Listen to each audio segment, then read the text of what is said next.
ताज्या घडामोडी आणि नवीन बातम्या पाहण्यासाठी आमचं मी साक्षीदार हे चॅनल सबस्क्राईब करा. अनोळखी इस्माने सोन्याच्या बांगड्या प्लॅस्टिकच्या पिशवीत ठेवतो असे सांगून त्या पिशवीत न ठेवता तो बांगड्या घेऊन निघून गेला. फसवणूक झाल्याप्रकरणी अज्ञात इसमाविरोधात पनवेल शहर पोलीस ठाण्यात गुन्हा दाखल करण्यात आला.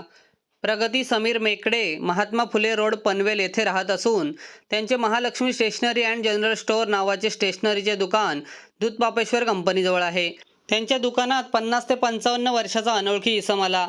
त्याने मंदिरात पैसे दान करा असे सांगितले. यावेळी त्याला पैसे देण्यात आले.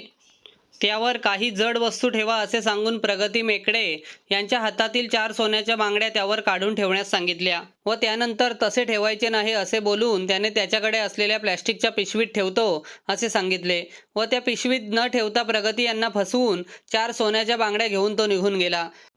त्यानंतर पनवेल शहर पोलीस ठाण्यात अज्ञात इसमाविरोधात गुन्हा दाखल करण्यात आला. पोलीस अधिक तपास करत आहेत.